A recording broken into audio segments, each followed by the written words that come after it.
Welcome all for joining us for this technical brief. We're going to start with comments from Chief Sue Henry, and then GM Michael Thompson will speak about the presentation along with Chris Houston from Water Services. Then we'll end with remarks from Mayor Farkas. So I'll turn it over. Thank you. Good afternoon, and thank you for joining us. I'm Sue Henry, the Chief of the Calgary Emergency Management Agency. The Municipal Emergency Plan remains activated and the Emergency Operations Centre is open. We are grateful for the support and coordination from the entire membership of the Calgary Emergency Management Agency as well as citizens. We are here to provide an update on the water main break along 16th Avenue Northwest. I am joined by General Manager of Infrastructure Services, Michael Thompson, and Mayor Farkas. We also have a number of subject matter experts from the city should you have any follow-up questions. First of all, Happy New Year's Day to all Calgarians. I hope folks had a chance to celebrate in a water-wise way. The new year is typically a time when we want to start fresh and focus on the year ahead. I know this is not how anyone wanted to begin in January, and we understand the impact that this has had on your daily routines. Thank you for your patience and for working with us as we manage this challenge together. We have made progress since yesterday, and we'll share details about this progress shortly. A boil water advisory issued by Alberta Health Services remains in effect for residents and businesses in parts of Montgomery, Parkdale, Point McKay, and West Hillhurst. For additional details, please visit calgary.ca. A reminder that 16th Avenue remains closed in both directions from Sarcee Trail to 49th Street Northwest. There are detours along Bowness Road, so please plan your commute accordingly. At this time, we do not know when the traffic flow will be completely restored to that area. Calgarians will also experience a pathway closure adjacent to the Bow River from Montgomery View Northwest to Point McKay Crescent Northwest. This closure is in effect to support the dewatering efforts as a result of the main break. This water main break has caused a significant loss of water in our system, and we need your help to restore balance. Reducing water use right now is critical. Every liter saved helps stabilize the system and speeds up our recovery. Adequate water levels are needed to ensure collectively we have enough water for critical infrastructure, emergency services, and Calgarians. We know this is an inconvenience, and we are grateful for your assistance in reducing water. We are asking everyone to take 3 simple steps. Run dishwashers and laundry only when necessary and with full loads. Keep showers to 3 minutes or less. Flush toilets only when needed. These may seem like small actions, but they make a huge difference. And together we can recover our supply and keep our city running smoothly. Calgary has always shown resilience, and this is another chance to show how strong we are as a community. Thank you to all Calgarians for being part of the solution and helping us to save water. I will now pass to General Manager Thompson.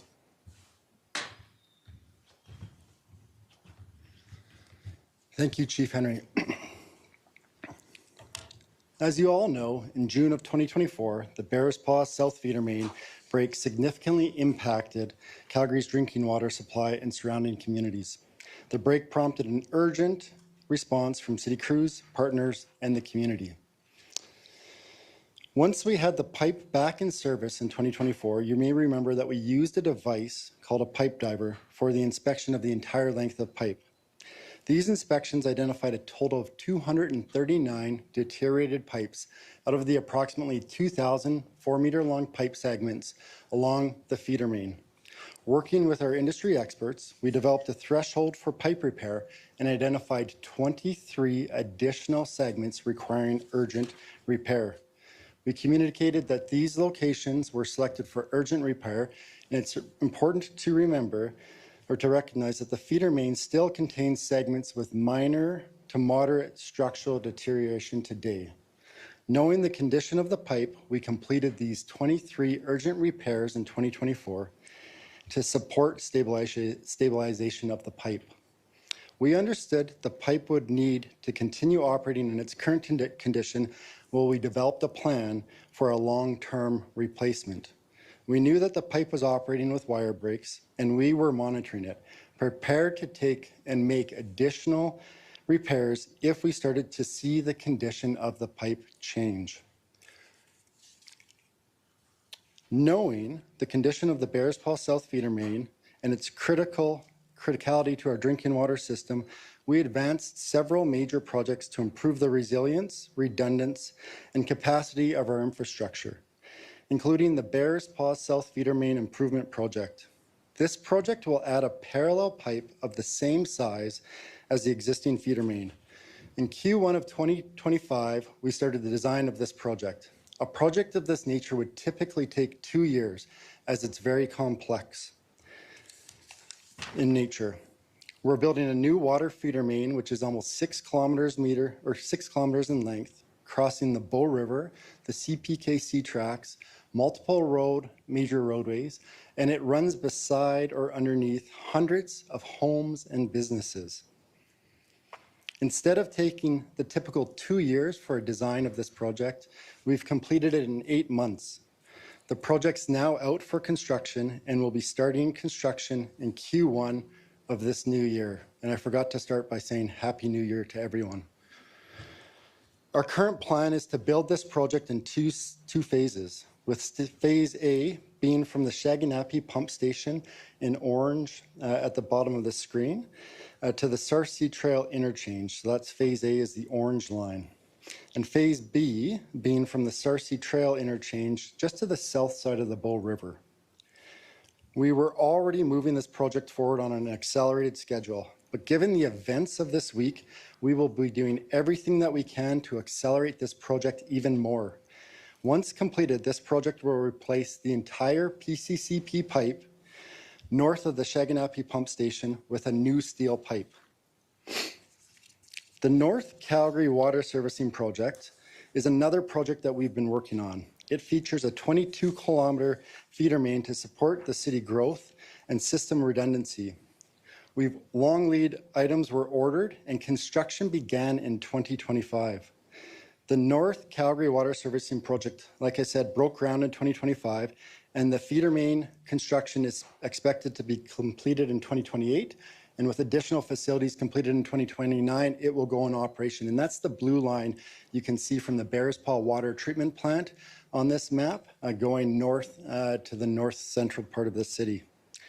We're also working on the South Calgary Water Servicing Project, a new 25-kilometer feeder main designed to increase water capacity and system resilience. Planning is underway, and once a route is selected, the project will move into design and construction.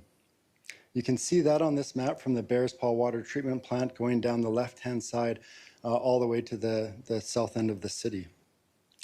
These projects are part of our long-term plan to support the reliability of the drinking water system for Calgary and surrounding communities. In addition to these projects I've mentioned, we have a number of other projects across the city that we're working on to increase the redundancy, resiliency, and capacity of the system, including upgrades at the Glenmore Water Treatment Plant and additional feeder main cross ties across the city. So what do we know? To monitor the Bears Paw feeder main in its current state, while the other projects moved forward like I've just talked about, we installed an acoustical fiber optic monitoring system to provide continuous, real-time monitoring of wire breaks and their exact locations along the feeder main. The monitoring system was operating normally at the time of the water main break this week. Since the monitoring began, we've detected 18 wire snaps across the entire feeder main. A wire snap means a single reinforcing wire inside the pipe has broken, and each snap was assessed for the risk and follow-up action was determined. You may remember that in 2024, in July and August, we would hear over 20 wire snaps. And so 18 over that year gave us an understanding that we thought the pipe was stable and operating in good condition at that point. We knew the pipe wasn't great. We knew it needed more work, but we hadn't heard any wire snaps. If we had heard a wire snap or a number of wire snaps, we were planning to go in and do an urgent repair as required. In the 2 months up until December 30th, we had not heard a wire snap along the pipe or anything in this area. However, as we learned this week, monitoring reduces our risk, but it doesn't eliminate it. And the pipe can break without us hearing a wire snap. The other piece that I'd like to run over that we know right now is our storage. And so if we could go to the next slide. So typically, we have about 600 million liters of water stored on a daily basis in our storage underground. At the point of the feeder main break, we dropped down to 459 million liters. We lost almost 80 million liters of water with that feeder main break. Today's storage is about 468 million liters, so it has come up a little bit, but we need to increase the volume of storage in our system in case we have another issue come up across the system, and so that we have water for firefighting and life safety. So that is one of the main reasons, and it is the main reason we are asking all Calgarians, businesses, and ourselves to reduce water consumption while we do these urgent repair to the feeder main and we work to get it back into service. Next slide, please. So as we navigated the early response to this incident, we're still addressing a number of unknown items. This is a picture of the feeder main from just earlier today. So a live picture from someone who had just come, was out in the field, and actually you'll hear from Chris right after me, working on the repair of this pipe. So we don't know why the pipe failed. Like I said, we were listening to it, expecting to hear something, and we didn't hear anything. In the past, we had heard wire snaps and used this as one of the indications, not the only indication, but one of them, that, like I said, we'd need to step in and take action to repair the pipe. And we don't know why we didn't hear one of those wire snaps through our monitoring. We need to take this piece of pipe out of the ground, go and understand why it broke, and then understand how this needs to inform the way we're looking at that rest of the pipe, because we have to continue to use the rest of the pipe for the period until we have that new one installed. And we need to change the way that we're thinking about this pipe.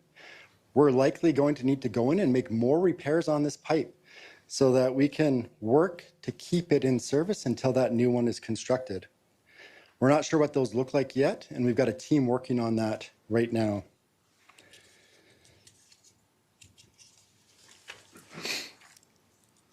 And talking about what's changed as we go forward.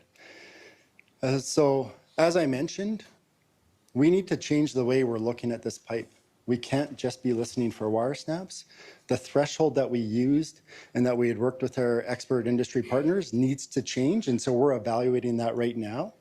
And our urgency needs to change. We need to work much faster to get this new replacement pipe installed, and we are going to do everything we can to move that project as fast as we can so that we can get that installed and that we all won't have to worry about this existing pipe as we go forward. Additionally, since last year, or since 2024, we're much more prepared for a break in this pipe should something happen. We've purchased a number of steel pipes that are sitting in our yards, so if this pipe does fail, like it did this week, we've got the parts on hand to go and do these emergency repairs. The teams know how to do this work. We've got different plans in how to shut the pipe down, how to move water differently across the city, and how to get this done as quickly as we can. And if you go to the next slide, you'll see pictures of some of the spare parts that we have so that we can get in and quickly do this work. Everything has been fabricated and is sitting in our yards ready to go in case something like this week happened. So while we weren't expecting this to happen, we were ready should it happen, and that's why you're seeing us move so quickly right now. On the next slide, you'll also see that we were doing things like tabletop exercises to plan for something like this should it happen, so that we would know what we needed to do and how we would respond.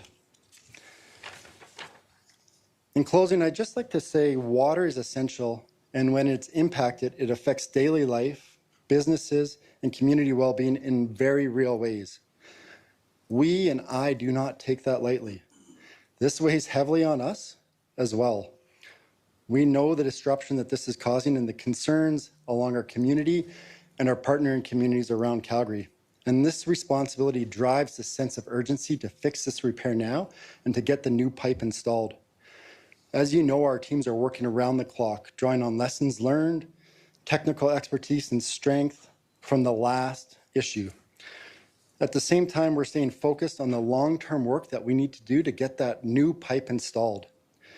We appreciate the patience, cooperation, and resilience of Calgarians as we navigate this together. We'll continue to communicate openly and act with care and urgency and accountability as this response continues. I'd now like to hand it over to Chris Houston to run over a bit about what we're doing right now. Thanks, Mike. Thanks, everybody. It's been a minute. So I just want to take you through what's gone on down at the site and what we've been doing up to this point. So we've been pumping down, dewatering, getting rid of water at the site, getting rid of water out of the pipe. And this is so that we can complete the excavation around the pipe to expose the damaged area and understand what's happened to the pipe. So we've done that. We've pumped down. We've got a clear view of the actual damaged area of the pipe. We've started to excavate towards the joint one direction, and we're moving towards the other direction, and we should have 3 segments of pipe exposed, hopefully by the end of today. We're moving pretty quickly. At that point, we'll have condition assessment done, so folks will come in, look at the pipe inside and outside, and give us a clear picture of what we need to do the repair, so whether we're replacing 1 segment, 2 segments, or 3 segments of pipe. And then we will start to cut out pipe. So our operators are applying all the lessons learned from the first time around, so things are going a lot quicker this time. So we've got some fantastic operators at water treatment who are moving water around the system differently. As you may recall, losing this pipe, it loses 40% of our production capacity to move water through the city. It's not that we don't have water available from the rivers or from the sources, it just makes it difficult to provide water to the whole city. So by moving it around differently, we can make sure everybody still stays in water, but we do have some asks for you that have been made already and that I will also appeal to you on. So there are also other locations that are being reviewed now. Whether we get those fixed during this shutdown or not is yet to be determined. There's some experts that will be looking into why the pipe failed. We can see the failure, we can see the result of the failure, but we don't know why it failed. And we're always looking for ways to speed up the full replacement of this current pipe, which gives us that redundancy we need fairly quickly, or it gives us a new pipe anyway. So all of those things that Michael talked about, all of the things I've talked about in terms of repair and those things make our system stronger and make it more resilient. Now I'd like to talk to you a little bit about what's already been mentioned, but I'm going to make an appeal to you from an operator's perspective. When our plant operators and our system operators are nervous because of the water supply in the system, I'm nervous because of the water supply in the system. And so when we talk about the water storage in the system and all the things that does for us, it's really important to see this slide behind me, and I want to explain it just a little bit. So when we're producing water, which is the blue line, that's what we can produce per day. I think that's right. It's our demand, sorry, that is our demand per day. And then what we can produce is that, where we want to get to is that 485 million liters of demand. So we've seen times where we've dropped below that just before Christmas, but we need to get below that and stay below that line for the next several weeks. And so right now we're currently in that red zone, which is unsustainable. So red means we're using up more water than we can produce and store. That means we're slowly depleting the system. As you can see at the break, we were really high in demand, which meant we lost a lot of water. We are getting close to the yellow zone, which means we're slightly recovering, but not fast enough. And so we're asking Calgarians to do what they can do to get us to that 485. And it doesn't mean we can only produce 485. We're able to produce more than 485, but it allows us to recover storage in the system. So I want to make that point fairly clear. So it doesn't take that much. We gave some very simple examples of short showers, running the dishwasher when it's full, running the laundry when it's full. we don't want people to stop doing those things. We just want you to be conservative as we do those things. So if each person can save 10 to 30 liters per day, which isn't a ton of water, it becomes a ton of water that we can save. That gets us to our target really easily. And we've got industry partners that are helping us. We've got our surrounding communities that are helping us. But we need everybody to kind of contribute to that overall cause. And just making that appeal as an operator so that we can sustain our system. We don't want to lose our system. So thank you for that.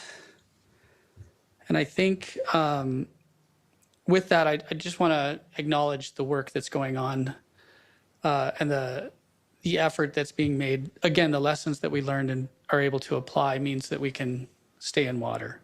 And that's super important to us. We want to serve Calgarians that way. So I'm going to hand it over to Mayor Farkas for some remarks as well. Thank you.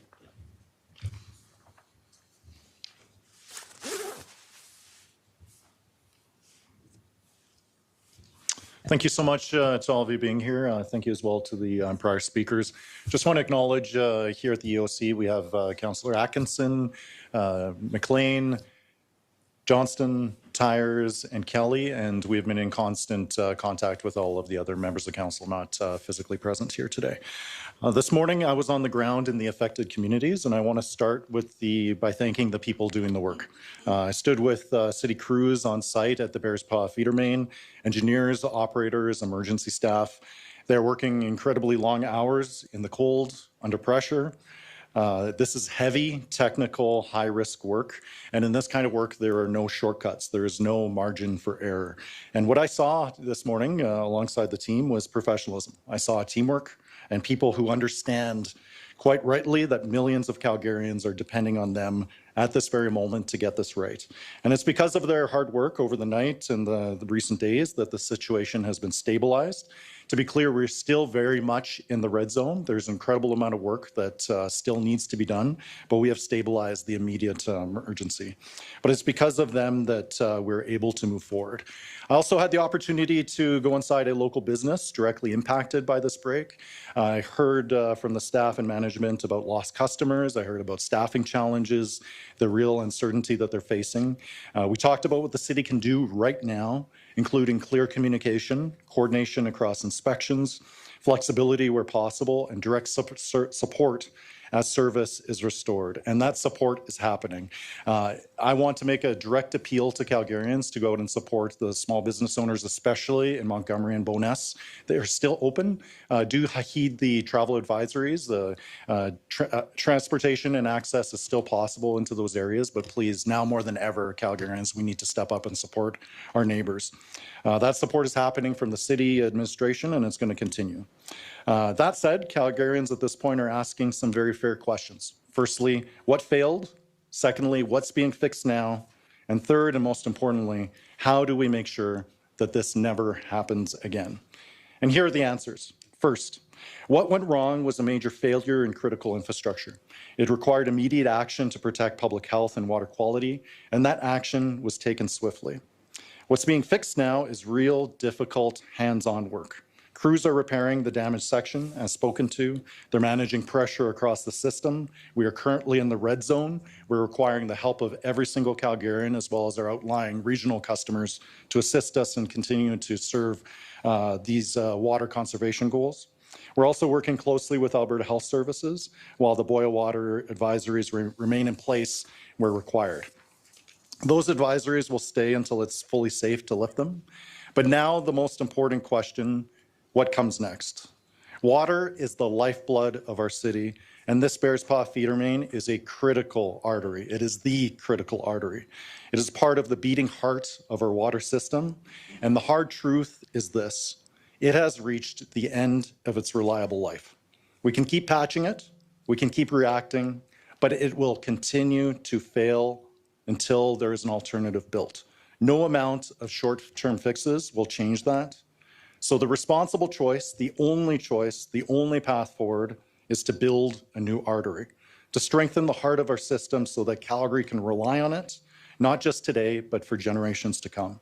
And we will do this faster than anything we have ever done before, and we will be held accountable every step of the way. We were set to receive an independent technical report on last year's failure. While it was originally scheduled for later this year, I've spoken to the panel chair and made clear that it must be released immediately. At the panel chair's request, they require just a few additional days to complete their work properly. Council will receive the report as soon as it is finalized, and the public will see the report shortly after. And we will act on those recommendations immediately because our City Council is united in taking decisive action, and that action means building, not patching. This will mean embarking on 2 mega projects to secure Calgary's water future. The first, as mentioned, is the Bearspaw South Feeder Mains Improvement Project. This project will add approximately 6 kilometers of new parallel pipe along the existing feeder main. Over time, that new pipe will take over service from the current line, reducing risk and increasing reliability and guaranteeing that this will never happen again. The second is the North Calgary Water Servicing Project. This project will build a new 22-kilometer feeder main and supporting facilities to ensure Northwest Calgary continues to have reliable drinking water and true system redundancy. These are not temporary fixes. They are not patchwork solutions. They are generational investments designed to strengthen the heart of our water system and support a city that continues to grow. So our council is aligned, administration is moving, and the people doing the work are showing up every single day. Calgary is Canada's 3rd largest city and one of the fastest growing in North America. And a city like ours cannot accept uncertainty in something as very fundamental as water.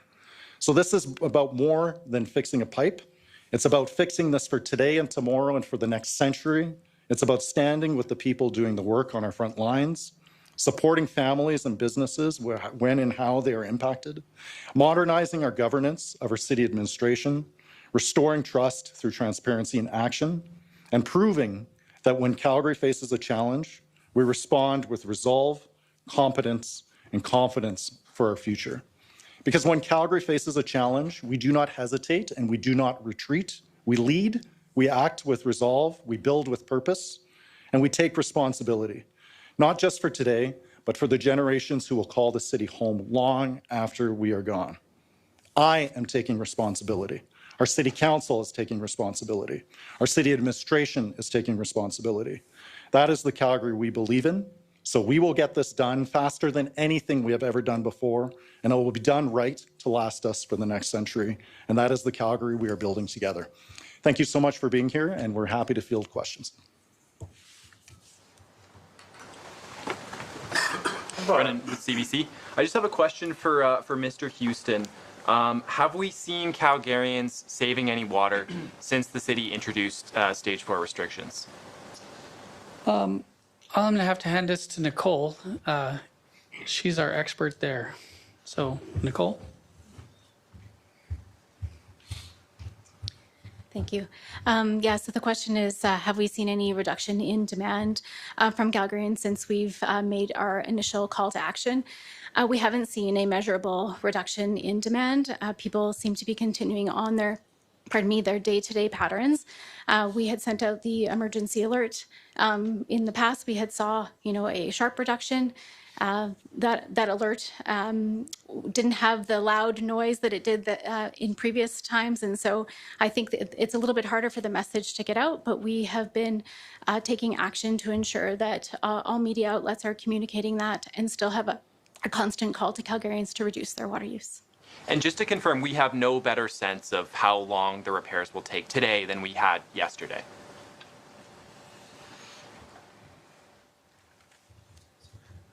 Our target is 2 weeks from the moment that the break happened, so we're trying to stick to that target. Just to follow up on that, when you said, Calgarians should try to conserve water for the next coming weeks, is that until the repair is finished, or would that timeline maybe extend beyond the actual repair of the pipe itself for any reason? Currently, it's to get the repair and get the pipe back in service. Once it's in service, we have water from Bearspaw supplying the city, and we can meet all the demands. Unless there's additional planning that determines that there's additional repairs that need to be made in this timeline, like we had last time, then we might extend those. But currently, it's just for the duration of the repair. I know when I was out talking to people yesterday, a lot of them were worried that was going to be the case again this time. I mean, just because we went through this process once, would you say the chance of that situation kind of rearing its head again is a little bit lower than it was in 2024, or is it just hard to say? It's hard to say. Maybe you can speak to that, Michael. I'm happy to answer the question about how this compares to 2024. As I mentioned, we don't know why this pipe broke. We need to figure that out, and we need to look at the other sections of the pipe that we were monitoring and figure out what action we need to take. And so we have a team working on that right now so that we can determine what action we need to take. We will then determine what the most appropriate time to do that work is. If you remember back to 2024, we all went through the initial repairs, and then we came back in September and did the urgent repairs, the 23 that I mentioned. And so that was planned repair work. And so if we have the ability to do some planned repair work, it will be urgent, but it might not be tomorrow. We will figure that out. And so we'll look at a number of factors as we're determining this, and we'll let you know as soon as we know that plan. We don't have that plan built right now, but it's something we're working on. Are there plans to use a pipe diver again? So we're evaluating that right now. As soon as we've got the piece of pipe out, Chris's team, once we've removed the piece that's broken, we'll use the robotic crawler. You'll remember we used that last time to go in and do the inspection of the existing pipe. And so that's a quick way for us to inspect the pipe once it's all open. And so we will be doing that again. The teams are lined up to do that work as soon as we can. If we need to do the pipe diver again, we'll make that consideration as we go forward. Follow-up is what benefit did the acoustic monitoring have if it didn't indicate that a failure was imminent? Sorry, the question was? What benefit did the acoustic monitoring that was set up actually have? So that's what we have to dig into. We were expecting that we would hear wire snaps, and that would give us an indication the pipe was deteriorating in a specific location. And to be crystal clear, the way the acoustic monitoring, the fiber optic works is we get a pinpoint location per pipe segment of the wire snaps. So we hear exactly where something broke, and we can go in and do that analysis and determine what we need to do a repair on. So that's what we were expecting, is we would start to hear some wire snaps, and then we would go in and do the urgent repair. We didn't hear that this time. And so we need to figure out why that happened and what that means as we go forward. So that's part of the unknowns that we have right now that we have to learn more about in the coming days and weeks. Go ahead. Is there a timeline for when Calgarians will know why the pipe failed? Is there a specific time or anything like that? So we don't have the question was, is there a timeline when we'll know why this pipe failed? We don't have a timeline right now. As you saw, we're just getting access to that pipe today. We're moving much faster than when this happened before because we were ready. Crews were ready to turn off valves, to isolate that pipe. Operations was ready to start moving water differently across the city. We have those repair parts ready to come in. So we're accessing this pipe much faster than we did last time. Now that we're there, we'll do the inspections and we'll start to learn that, but we don't have a timeline yet because we're just seeing that really today in real time. Go ahead. Question for Mr. Houston, perhaps. I know you mentioned, if the average Calgarian could save 20 to 30 liters of water, that would be a big help. Can you kind of paint the picture of what 20 to 30 liters of water is? Like, length of time at the shower or certain amount of flushes on toilet, that sort of thing? Yeah, depending on your faucets and taps and things like that. Most of them now are low flow anyway, so they're anywhere from 6 to 8 liters per minute.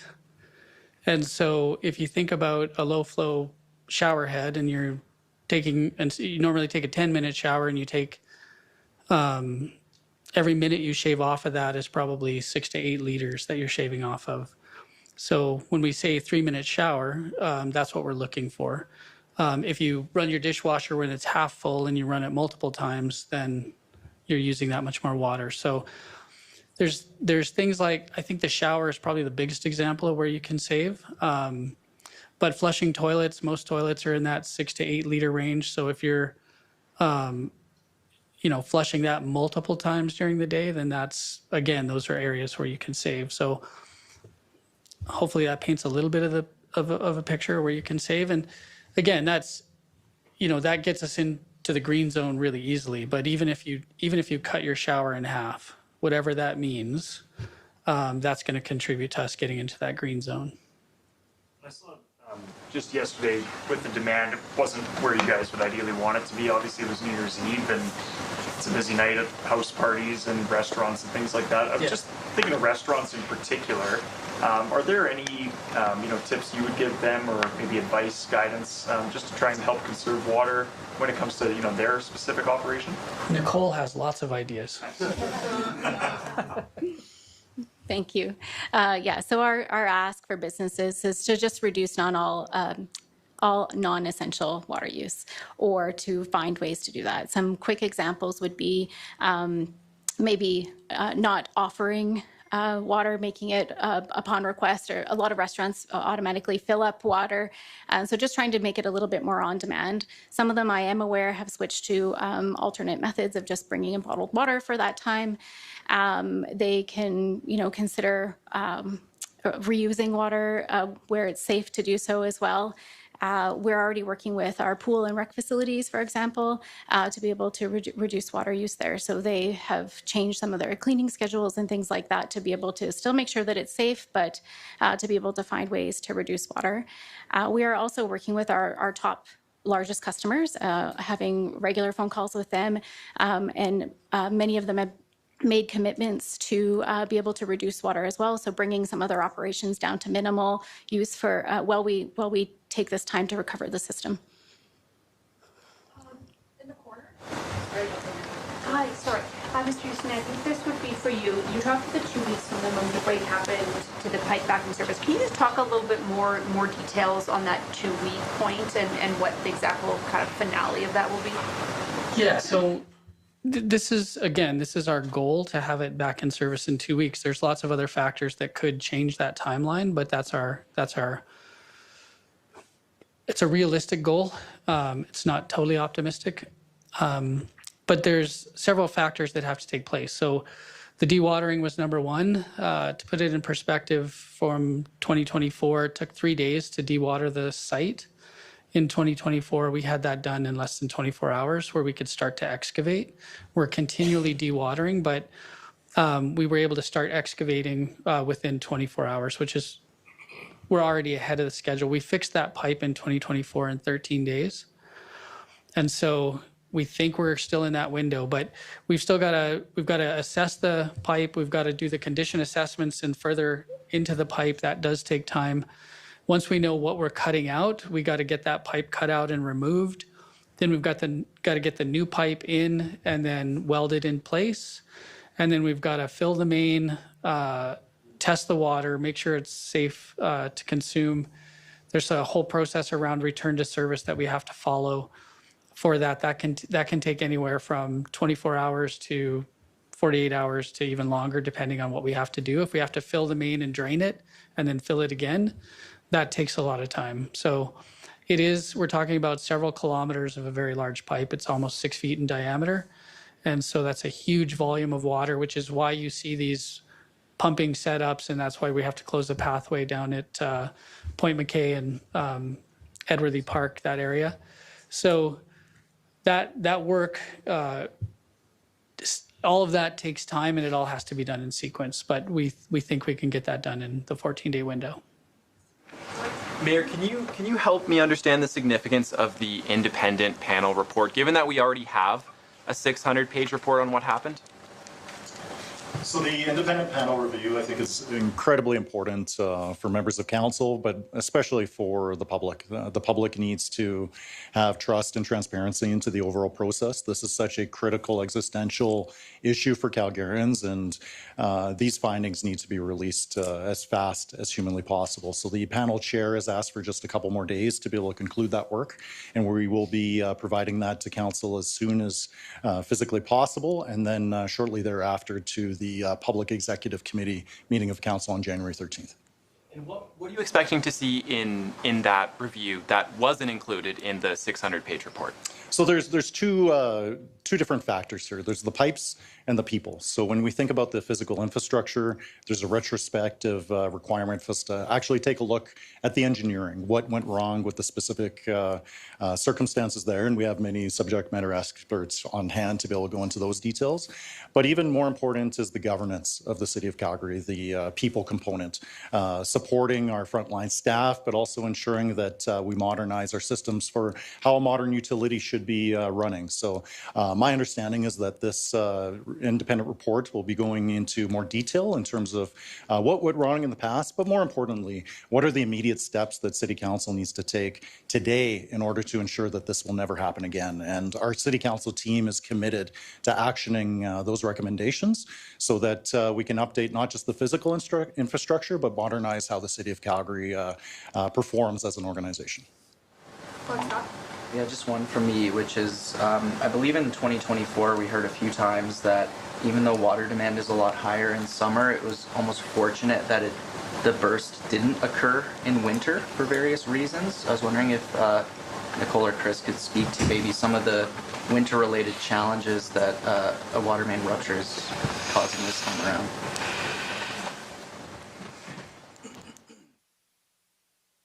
In summertime, the river flows are a lot higher. That's one contributing factor.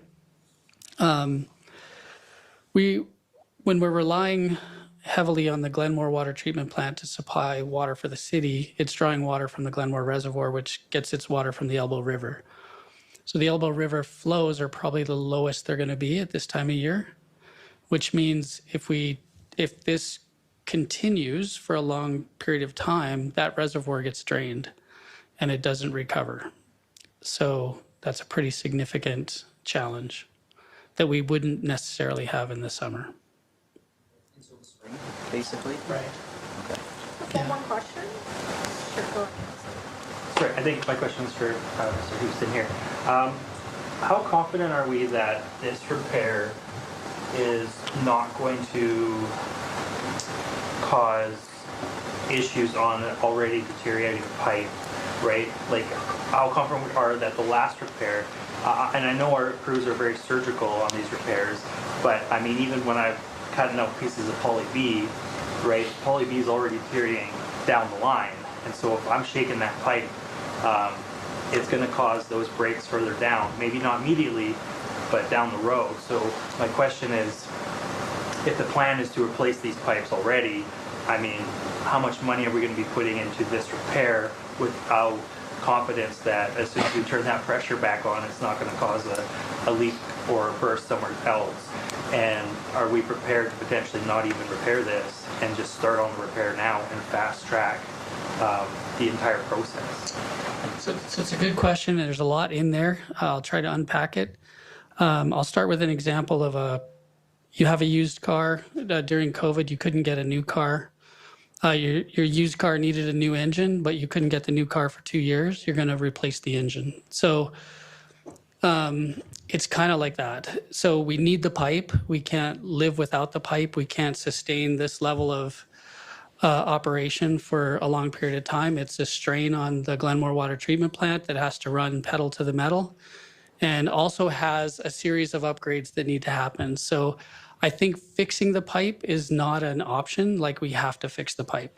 Right, but the testing methods up to this point obviously failed us, right? So going forward, I want taxpayers to be confident that if we turn this water back on, it's not going to happen. So can't give you that confidence. We just don't know, right? That's right. But and this answers another question that was asked earlier about the acoustic monitoring system. So it is a tool that we have in our toolbox. It is highly effective in terms of when there's wire breaks, we can hear them, and when there's wire breaks, we can plan. A situation like this, which we can't determine right now what the cause was, it could have been anything from the pipe was already in that condition and we didn't detect it with the condition assessments that we did previously, or and I'm speculating here, of course, and probably people behind me are nervous about that. So there's a lot of reasons to go ahead and do the repair.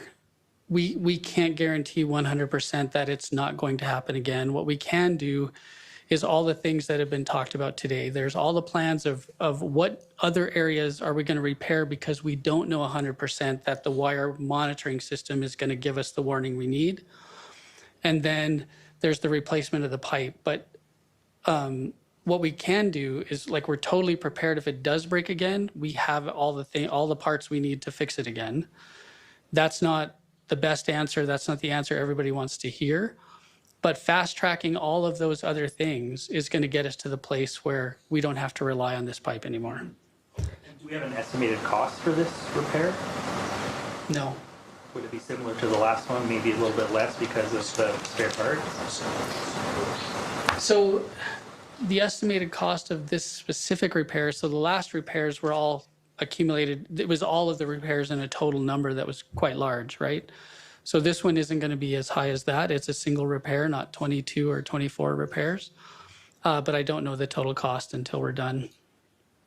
Just respecting that we're in the middle of a active response, I feel it's important for Michael and Sue, Nicole to get back downstairs. So if we can shut her down there. Okay. Thanks, everybody. Appreciate it. Just reach out to media relations if we can help you.